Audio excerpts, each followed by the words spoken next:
మరి మనం నవగ్రహ పూజ గురించి తెలుసుకున్నాం, బ్రాహ్మణులు ఎందుకు చేయాలని. అవును. ఇప్పుడు తులసి మొక్కల గురించి చెప్పండి, వాటి రకాలు అనేవి ఎలా ఉంటాయని చెప్పండి గురుగారు. గురుగారు దానికి ముందు ఒక కాల్ చూద్దాం. హలో హలో హలో, నమస్కారం అండి. నమస్కారం అండి. మీ పేరు? నా పేరు జయశ్రీ అండి. జయశ్రీ గారు, ఎవరి గురించి తెలుసుకోవాలనుకుంటున్నారు? మా అబ్బాయి గురించి అండి. ఓకే అండి, మీ అబ్బాయి డేట్ ఆఫ్ బర్త్ చెప్పండి. చెప్తానండి. 14/2/1982. 1982 14 ఫిబ్రవరి అండి. అవునండి. ఏ టైంకి పుట్టారండి? 10:45 రాత్రి. 10:45 ఓకే అండి, ఏం తెలుసుకోవాలనుకుంటున్నారు? మా అబ్బాయి భవిష్యత్తు, మ్యారేజ్ ఎప్పుడు అవుతుంది, ఎలా ఉంటుంది అని తెలుసుకుందామని. మీ అబ్బాయి పేరేంటండి? సంతోష్ కుమార్. సంతోష్ కుమార్. ఓకే అండి, గురువుగారితో మాట్లాడండి. అలాగే. హలో, నమస్కారం అండి గురువు గారు. నమస్కారం అమ్మా. మా అబ్బాయికి మ్యారేజ్ ఎప్పుడు అవుతుంది, వాడి భవిష్యత్తు ఎలా ఉంటుంది, వంశోద్ధారకం అవుతుందా లేదా, ఎప్పుడు అవుతుంది, ఇవన్నీ కావాలని అడుగుతున్నాను. మంచిదమ్మా. ఆ, తులా లగ్నం తులారాశి అయ్యింది. అవునండి. స్వాతి 4వ పాదం అయ్యింది. అవును. సప్తమి నాడు పుట్టాడు. అవును. మీ బాబుకి కాలసర్పదోషం ఉన్నది. ఆహా. అంతేకాకుండా కుజుడు కూడా సరిగా లేరు. ఆ,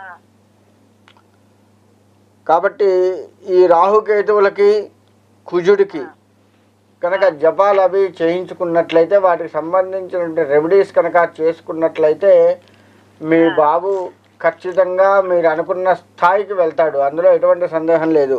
ఇంతవరకే ఇబ్బంది పెడుతూ ఉన్నాయి కాబట్టి అంతా బాగుంటుందమ్మా.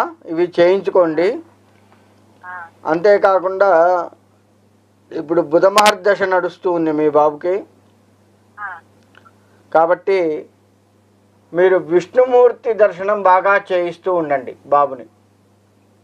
ప్రతి శనివారం వెళ్తాడండి, నవగ్రహాలకు వెళ్తాడు, విష్ణుమూర్తి దగ్గరికి అన్ని గుళ్ళు చూసుకొని వచ్చేస్తాడు.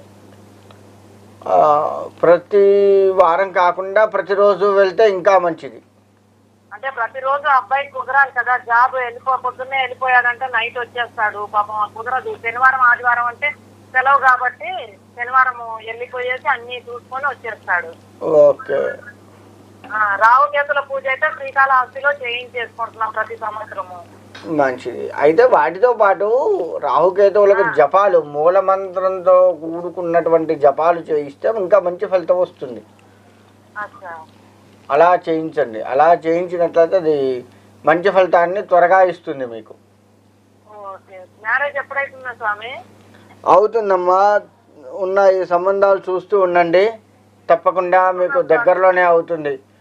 ఏదున్నా ఈ సంవత్సరం చివరిలో అయ్యే అవకాశం ఉంది. సరే స్వామి. వంశం వృద్ధి పడుతుంది కదా స్వామి?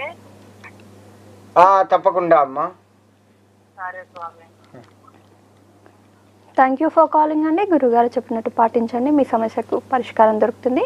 గురుగారు, మనం కాలర్కి